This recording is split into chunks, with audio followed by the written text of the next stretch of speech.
The storm had not been kind to the city that morning. Trees bent like they were whispering warnings, streets glistened with a silver coat of rain, and the sky rumbled with a stubborn anger that refused to settle. I pulled my jacket tighter around myself as I crossed the final corner toward my office, Hamilton and Myers Consulting, already dreading the look my boss, Ms. Ariana Hamilton, would give me for being precisely 7 minutes late. Ariana was complicated, brilliant, confident, sharp-tongued. A goddess in high heels who had the entire building terrified of her, except her dog.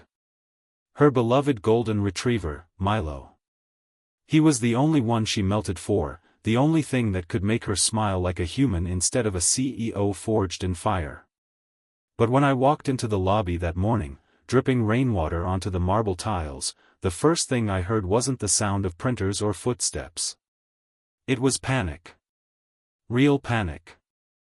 Ariana stood in the center of the lobby, hair undone, eyes wide, holding a broken leash in her trembling hands. I had never seen her like that.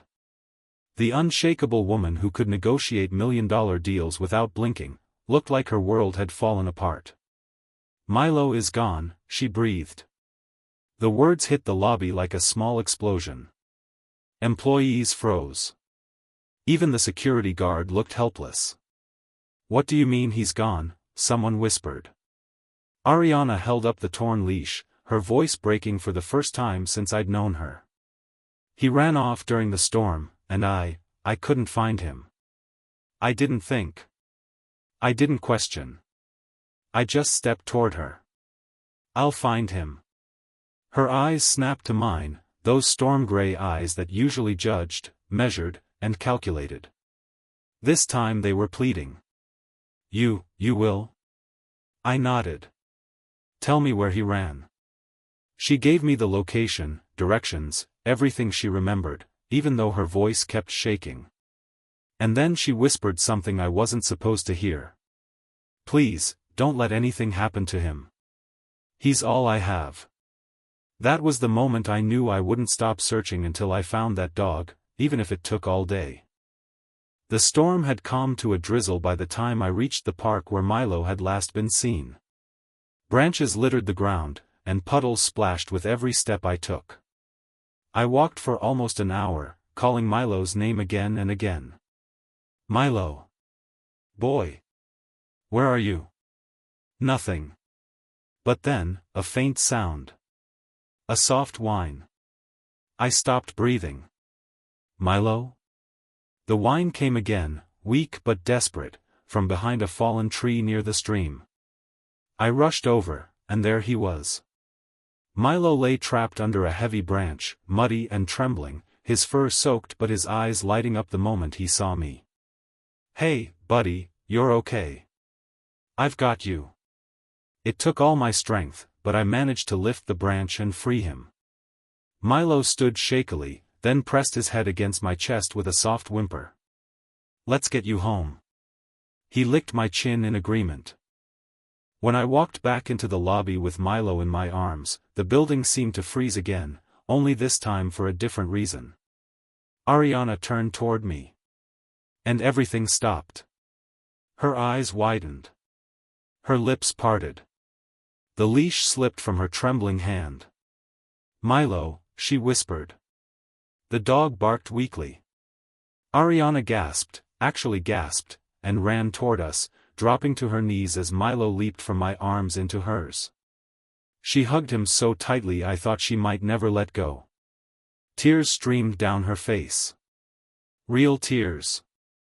"Oh my God. Milo, my baby. Thank you, thank you." She buried her face into his fur as he nuzzled her back lovingly. When she finally looked up at me, eyes wet, cheeks flushed, breath shaky, I felt something shift between us. Something real. Something unspoken. "You found him," she said softly. You saved him." I shrugged awkwardly. "I just followed the trail." "No," she stood, still holding Milo. "You did more than that." Her gaze locked onto mine in a way it never had before, no coldness, no intimidation. Just warmth. Gratitude. And something else I couldn't name. Then she said it. With a half smile, half challenge, like she was daring me to react. So, what reward do you want? A kiss, maybe? The entire lobby went silent. My heart did something dangerous. And she waited. Smirking. Beautiful. Unexpectedly soft. And holding her dog like he was the world. Her question hung in the air like a spark waiting for the wrong breath to ignite it. A kiss, maybe? Ariana Hamilton, the woman who barked orders sharper than a military officer, the CEO who reduced board members to ash with a glance, was looking at me like that. A reward. A kiss. My throat tightened. My voice cracked, because of course it did. Are you serious? She raised an eyebrow, shifting Milo to one arm. Do I look like I'm joking? That was the problem. She didn't joke. Not with me. Not with anyone. Ever. But there was something new in her expression now, something warm, teasing, almost playful.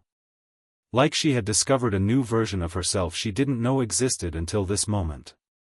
She stepped closer. You brought Milo back to me, she said, voice soft and low. You have no idea what that means. My heart beat faster. I felt every eye in the lobby on us, employees frozen mid-step, receptionists pretending not to stare with behind-the-screen eagerness. Come with me, she suddenly said. Before I could answer, she turned toward the elevator, carrying Milo and expecting me to follow. And I did. Because how could I not? As soon as the elevator doors slid shut, the chaotic noise of the lobby faded away. It was just the three of us, Ariana, Milo, and me, in a quiet silver box that hummed with soft mechanical breathing. Ariana leaned back against the wall, letting out a small sigh as she stroked Milo's fur. I thought I lost him forever, she murmured. I thought. Her voice broke. Without thinking, I reached out and gently touched her arm. He's okay now. She looked at my hand on her skin, then up at me. Her eyes softened. You really care, don't you? I care because you care, I replied before I could stop myself. Her lips parted, not in shock, but in something far more dangerous. Admiration. The elevator hummed upward through the building, each passing floor number glowing like countdown digits. 20. 21. 22. She shifted her weight slightly, her shoulder brushing mine. It was a small touch, but it sent heat through me like electricity running along exposed wires. Milo likes you, she said softly. I like him too. What about me, she whispered. My heart stopped. I looked at her, at the damp strands of hair framing her face, the raw emotion still lingering in her eyes, the vulnerability she never showed anyone. Ariana. Yes? Her voice was barely a breath. What are you doing? She smiled, slow, amused, mischievous. Breaking character. The elevator opened into the top floor, a place normally silent, cold, intimidating. But today it felt different. She walked into her office without turning on the lights. Only the soft gray daylight filtered through the tall windows, casting gentle shadows across the polished wooden floor. She placed Milo on the couch, dried him with a towel, kissed his head, whispered something only he could hear. And then she turned to me.